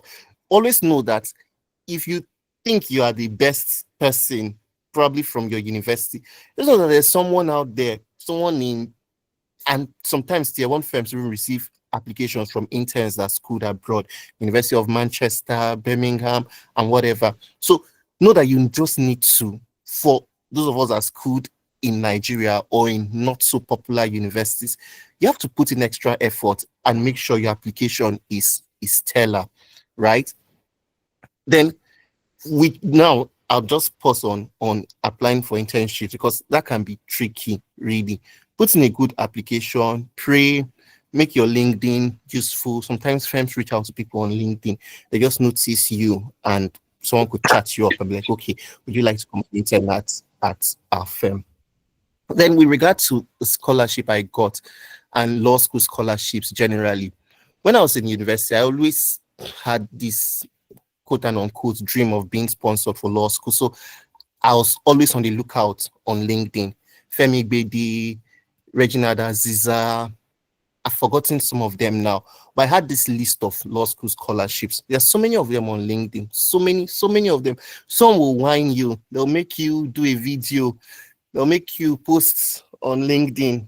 There are some that probably for your dignity, you just be like, I won't do this. But there are so many scholarships, law school scholarships that could even now come with a job offer like I got with Templars. So the platform under which I got my scholarship is called Experience Templars, right? Experience Templars is a one-day program. at Templars, where Templars opens its doors to law students, law graduates, and of course people in law school. So people that generally are not lawyers yet to come into Templars for one day, see what life is like in a tier one firm, interact with partners, senior associates, and just that kind of thing. And I really thought so many persons knew about experienced Templars until recently. I think I spoke at Law School Paddy. I had a webinar or a chat at Law School Paddy community, and some persons reached out to me. So and we're like, oh, what's experienced Templars and all that? And I'm like, wow, so there are people out there that don't know about experienced Templars. As a law student, just seek out for opportunities. So for experienced Templars, you come in one day. So there's an application process. Chisom already said a bit about what the application process is like. It's similar to the recruitment process they do. So there's just a form out there for you to fill. On the outside, on the surface level, it looks as if the form is nothing. You may just see the form and rush and fill it, but they take their time to read through your answers. So simple things. So what motivates you? Why do you want to become a lawyer? Some of those things, they may really be so for a firm like mine. I mean, they're grades, of course, your grades matter, but they look at the whole package. So if you apply for something like experienced Templars, you want to make your application very good from the form and then to your video. So the application process involves filling, a form, attaching a video, and then if you get selected, you come to Experienced Templars for one day. And at the Experienced Templars event, as has happened in the last 3 years, there's a debate for, my time was just 5 minutes. So you get to speak to the partners or a panel for 5 minutes, and the winner gets an automatic employment with Templars, law school scholarship, endowment fund, yada yada. Same, and there are also prizes for second and third. And one thing that some persons do not even know so much about experienced Templars is if you're even just shortlisted to debate, you get something called Magic Buzz. So when you're in law school, if you're applying for employment, you don't get to do the tests that Chisom and Co did, that they'll ask you current affairs and all that. You get a Magic Buzz and you move straight to interview. And if your interview is great, well, it's not my call to make, but if your interview is great, you get to work with the firm. So that's just the summary about Experienced Templars. Experienced Templars has happened this year. It happened sometime in June. And, so even those that don't get to debate at Experienced Templars, merely being part of Experienced Templars gives you an edge when applying. Because my cohort now, training associates, there are so many persons, even in the firm, even as part of my cohort, that are Experienced Templars alumni. So if you're a graduate or still in university, look out for Experienced Templars. It's also one way. It's the way I got into a tier one firm. So while in law school, I didn't apply again. I got full law school sponsorship. I just had to read my books, eat food, pray, and the rest is history. I don't know, Esther, some of the questions, my answers just intertwined, and I hope I touched everything. Thank you. Thank you so much. Thank you so much. Thank you so much, Thank you so David. much, David. Okay, sorry, Esther. Thank you so much. But can we take questions from other persons before you ask Yes, of Chisom your course. question if you have time? Yes, of Okay, course. thank you. Yes, So, of course. all Thank right. you. Wisdom. Hi, Wisdom. Please, can you ask your question? So after Wisdom, we have Balogun. After Balogun, we have Evie. Yes. Then we go back to Basit and then Esther. So Wisdom, please. And also, please, can you make your questions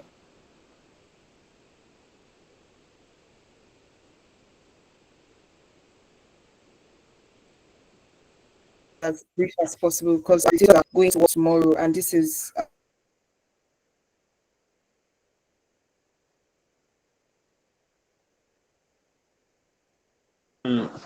Okay, thank you very much. I think it was your network on your end. Please, can you guys hear me?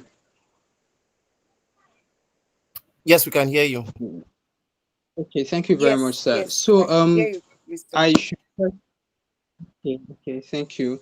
Sincere appreciation to all the speakers as well as the organizers. I cannot explain how I feel right now, but thank you so much. So, my question was actually directed to Barrister David, and it's similar to what the previous person asked. So I won't go into that anymore. But basically, I was going to ask if it was just your grades and the extracurricular activities that you participated in that earned you the automatic slots with Templars. So I think I've gotten my answers. I always sleep on your LinkedIn page, so I'll go back to it again and re-strategize. So my other question is, how were you able to manage the pressure that comes with, getting a scholarship with Templars? And did you feel like there was a standard for you to meet? Because I really don't do well with pressure at all. So I would love to know how you managed that. Thank you very much, sir.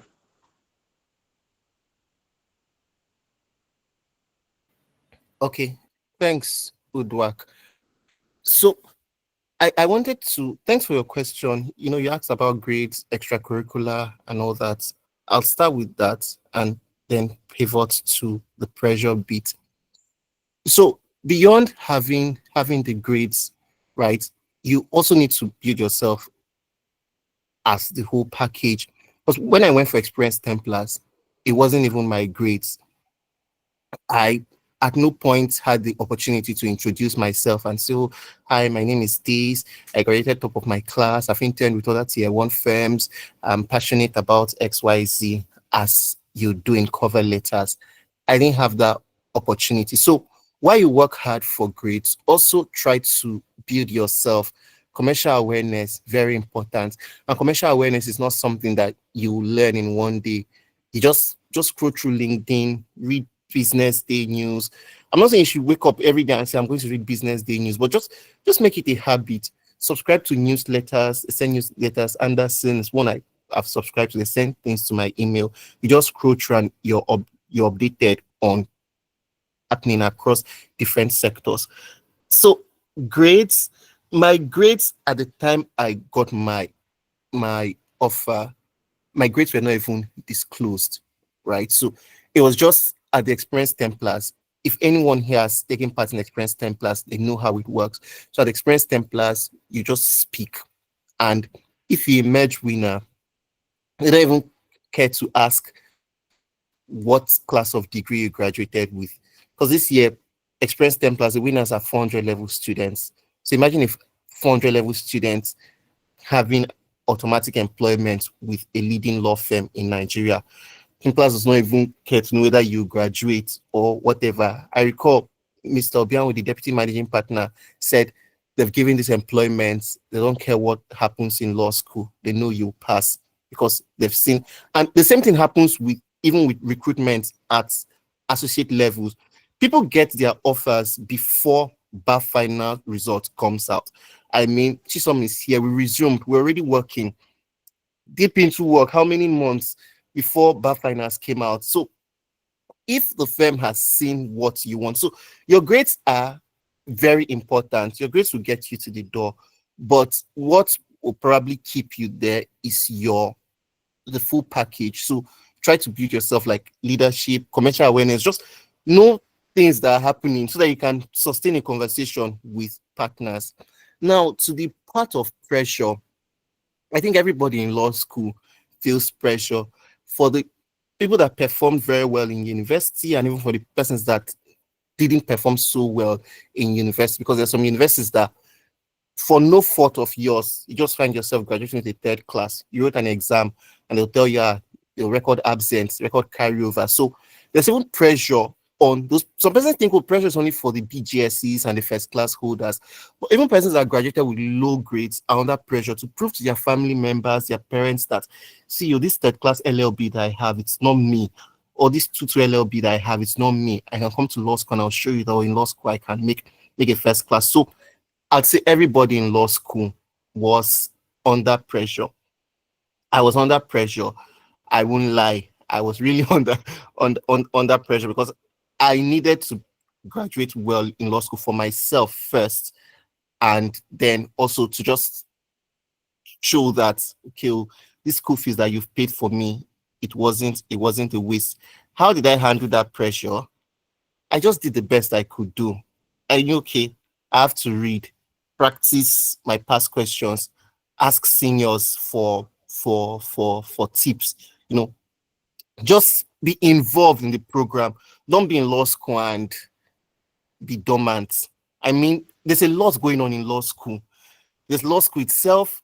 There's updates like, okay, well, they said in Port Harcourt campus, this is what's happening. They said in Lagos campus, you have to be updated. Another thing going on in law school is recruitment. So persons will go through law school and not know that recruitment was going on. So you just have to be active. For me, I would say how I handled the pressure was just being in the system, giving my best at everything.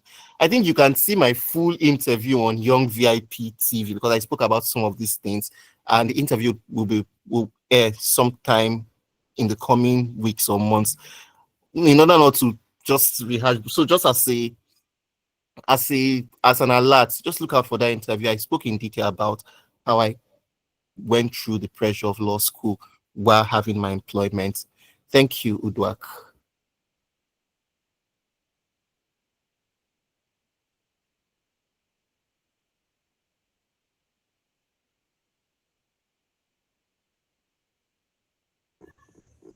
Thank you so much, David. Thank you very much. Okay, so can we have Balogun now?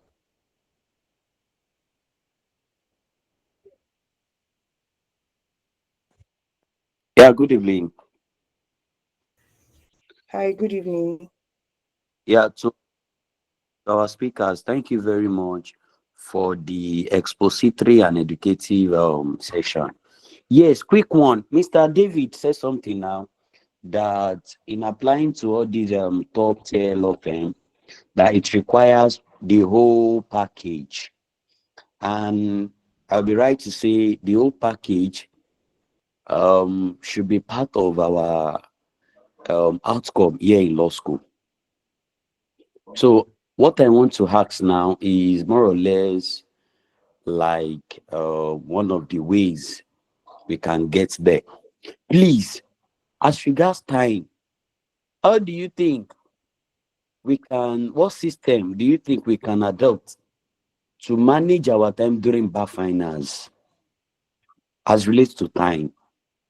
Time is sometimes I see somebody said something, one of the speakers said something that for bar finals, somebody said it, that for bar finals, it relates to time, the accuracy is not about what you know. Everybody knows that you think you know, but the time to pour out what you think you know. So what strategy, what way can you suggest that we can put in place as regards time towards our bar finals? Thank you.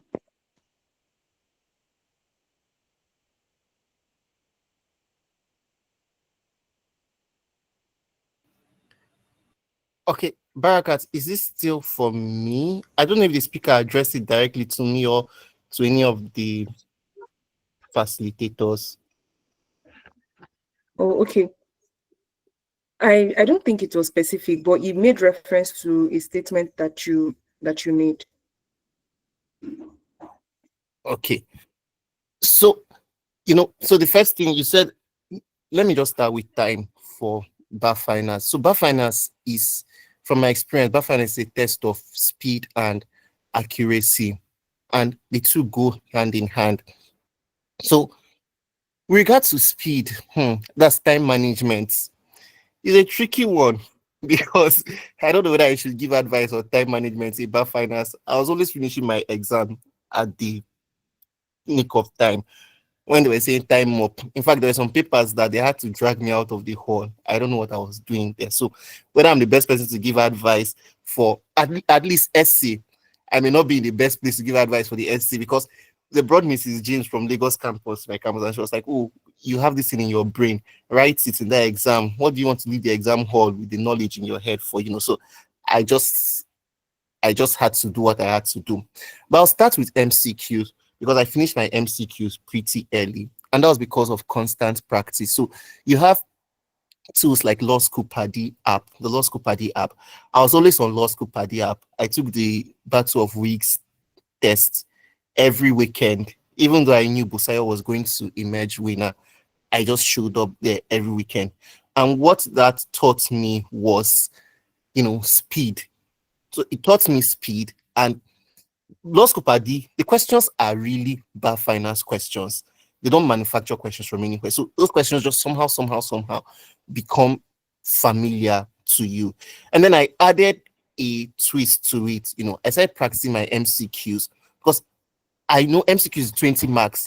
And unlike essay that you can argue and write something and they'll just make sense out of it. MCQ, if 5 questions have come out of matrimonial courses and you fail the 5 questions, that's 0 marks. So there's no way you write and argue and then they'll look at your argument and be like, okay, at least he mentioned authority. So I was like, I need to claw in as much marks from MCQ as I can. So I printed out the OMR sheets. So with regard to time management, you could practice your MCQs using Law School Paddy and you finish 100 questions in 20 minutes or even in 30 minutes. But recall that on your Law School Paddy app, you're merely just ticking boxes, right? But in the bar exam, you'll be shading. So when you practice with OMR sheets, use your pencil to shade and use eraser to erase and all that. Some minutes may not be added. So you answered 100 questions on the app within 20 minutes. When you now answer handwritten with paper and pencil, you may discover that you're using up to 50 minutes and you'll be surprised. So I started practicing with OMR sheets every morning. I timed myself. I was like, okay, well, I need to finish my MCQs in 50 minutes. And this comes with practice. When I started, I said towards the end of extension, but when we went back after extension, there's sometimes when 1 hour would pass and I wouldn't have even gotten to the 5th course. But over time, I just found the hack to it. I was like, okay, you have to you need to quickly read through, the questions and all that. So for MCQs, with practice, you manage time. Then for essay, I will still come down to practice because you have to draft your drafts, right? You want to get your marks. But if you've studied marking schemes, which they'll probably, I was in Unico campus and they circulated marking schemes after pre-bar, after snap test. You look at marking schemes and then you see the drafts and you know that, okay, for this draft, let's say they've asked you to draft a motion. Because you've studied the marking scheme, you know that for a motion, I'll get marks for heading of court, I'll get marks for suit number, I'll get marks for signature, I'll get marks for this and that. So when answering the bar exam, I made sure to, draft those parts that I knew I was going to get marks for. So I recall we drafted a motion. I cannot remember the particular motion again, but, I drafted the heading of the court, the parties. I knew, okay, I'll get marks for this. I went to take notice that this honorable court will be removed on the dash day of dash. And, after drafting, I now remember that if I should draft all 5 lines of it, I'll probably only just get half mark. Let me run to the prayers where I will get 1 or 2 marks. Let me run to dated dash day of dash. Let me run to the lawyer's signature. So when you studied marking schemes, you just know how to answer the questions within time, for your drafts. And okay, I can even, for me, there were times when I would start take notice that this honorable court will be moved on a dash day of dash. I'll leave like 3-4 lines, run down, write dated dash day of dash, sign the lawyer's signature, put the address for service, move to another question. And then when they've now said time up, I'd come back to the question that I didn't feel, and I will now start filling up that this court will be moved on the dash day of dash and all of that. So those were some of the tricks that I used to scale through. So that's just, it requires practice, right? Like it's not something that you will figure out in the exam hall. There's no thinking inside by exam. Like you're not there to now start thinking, could this be the answer? What's the answer? You have to think anyways, but like if you've studied past questions, studied marking schemes, you just go into the exam and you know that this place carries marks. Resolution, this is where marks will come from. I can run, sign this, do this, and then come back and fill up those gaps. So that's it about time management from my end. I can't remember any other examples. I don't know if some of the moderators have anything to add. Okay, thank you so much, David. Okay, can we have Evie? I think she's the last person before we move back to Esther and Abdubasit. I think their questions are for Chiso.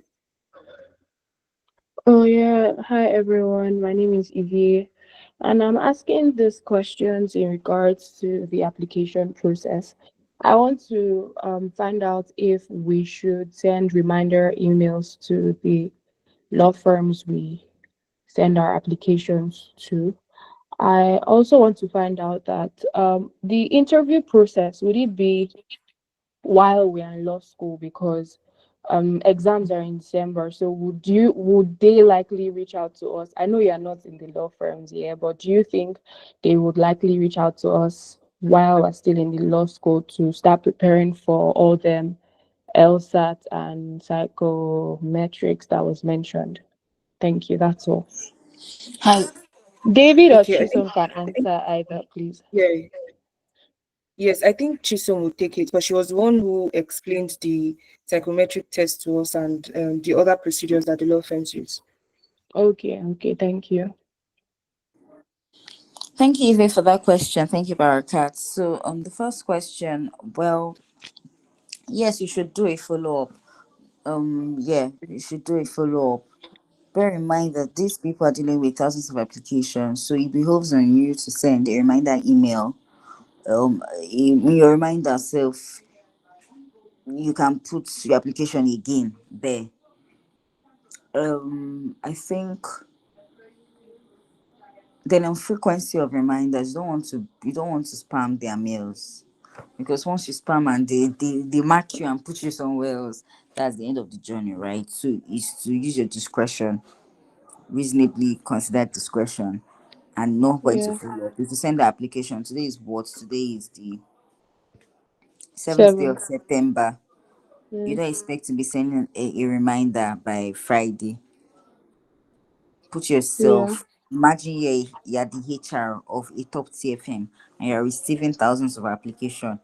Every day the application is coming in 30s, 40s every day. Do you think you will get back to somebody within 5 days? If you ask that question, ask yourself, you will know that the answer is no, right? Or you can find a follow up is for acknowledgement. So oftentimes you have your automatic response acknowledging your application. That is fine. But where there's no automatic response and there's no human being that has sent you an email acknowledging receipts, yeah, you should. In fact, in that case, you resend it as a fresh application again. But if you have said and they have gotten back to me like, okay, we acknowledge this thing, maybe we have not started, we'll start our recruitment soon, restart this, or we'll keep you posted, or like if they have given you anything to show that, oh, they'll still reach out to you on the next steps. After Mm. 2 weeks or 3 weeks is fine to do a follow up. Then Oh, okay. your second question about, yes, they'll reach out to you. Prepare for anything. They will reach out to you. Your exam is December. First assured, Yeah. December is November, December, I believe, where the whole thing is brewing up. So yes, I mean, they are understanding that yeah, you are writing exams, but at the same time, they want to do their work and reduce the applications. The time they don't want to rush and do it. They want to spread out their reductions. November, they want to start looking at applications and start moving on with people that they deem fit to send their tests to. So yeah, they could. Okay, Chisom, thank you very much. Thank you so much, You're Chisom. welcome. You're welcome. Mm. Okay, Esther, can we have your question? You said you have a question for Chisom. Yes, I do. Thank you so much for coming back to me. Please, to Chisom Ubunado, I wanted to ask, how can we know the specific areas like they would ask, maybe for example, now for a specific law firm, how can we like tailor our preparations for like this law firm, and maybe if I'm also applying to another law firm and I get sent test, because you raised points on the NTA and other things. So like how can we know, because you raised several points on like different areas. So like is it that we're just going to like do general preparations? Is there like any clue or like any tips on how to like go about the preparations, please? Then I don't know if I should ask my second question immediately. Okay, since you're already pausing, so let me just answer it. I think I've shared all the tips I know, right, as regards application Okay. and how you should prepare. It is work. If you can't do the work, then maybe you're not supposed to be in a top tier. Or maybe just send to only one firm and follow one firm up. But if you're going to send to more than one firm for an application, be ready to do the work in preparing for the test for this particular law firm. To you, you are doing this thing over and over again. Like, I'm sending to many firms, but to them, they are seeing you just once. So if you take that at back, put that at the back of your mind. Yes, you are the one giving out the application. You seem that oh, test. You are doing like 20 tests. To them, they are testing you just once. It's you that is because you have sent to 20 people. That's why you feel, oh, you are doing tests, and you have to prepare specific tests tailored for each application because every firm is different. It is hard work. Prepare yourself. Yeah. Your next question, please. Okay, thank you so much for answering my question. But what I was really asking was how to know like the area of preparation for like that specific firm.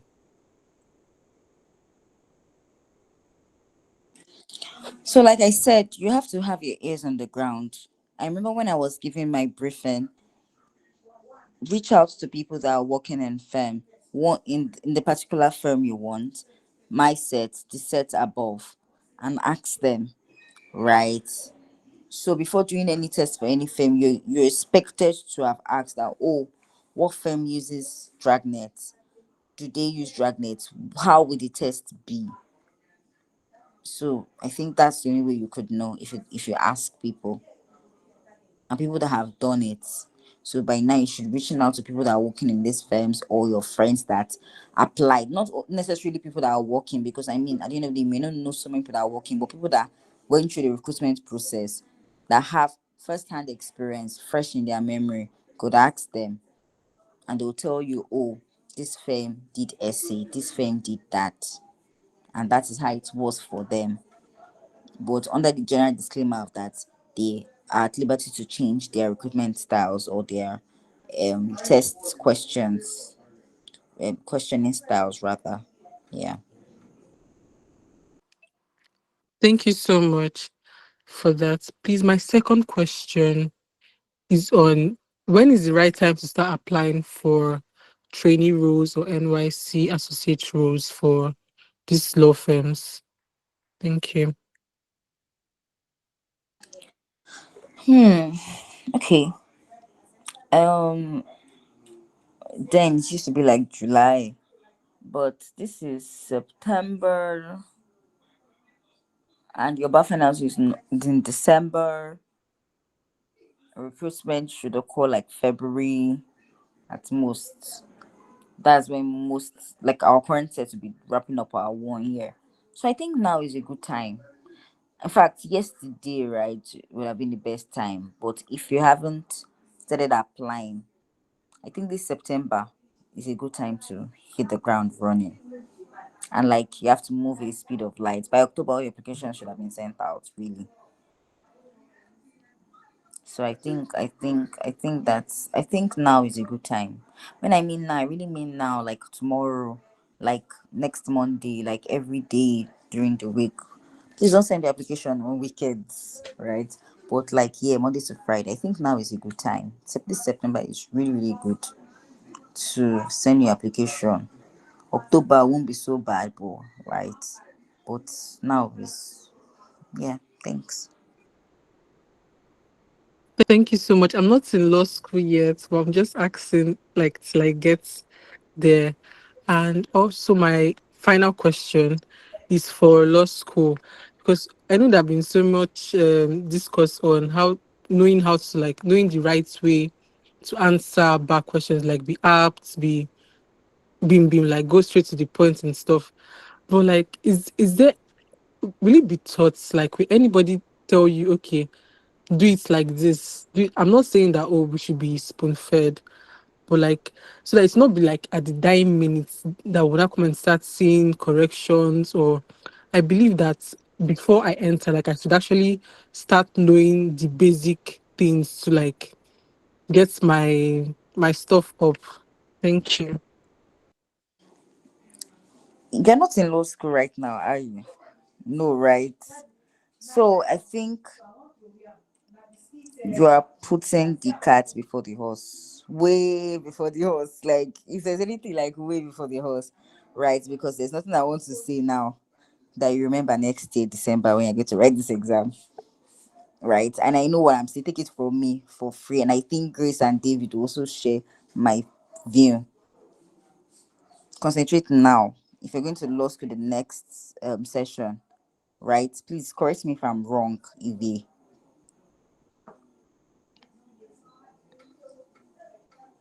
If you're going to the law school the next session, just go to school and learn how to answer questions. Except you have not been attending classes, then you don't know how to answer questions for law school, right? Law school will prepare you for everything, and that is the beauty of the law school. To prepare you for everything, it will not catch you unawares or give you something like Grace mentioned. It won't ask you a question out of the blues, right? So go to law school, and the next year, maybe if the other sets are like doing facilitating sessions, then you could ask. But I promise you, it will be needless to ask this question. Because from now you are not going to law school, so everything is looking so, you have not been to the law school, everything is looking so,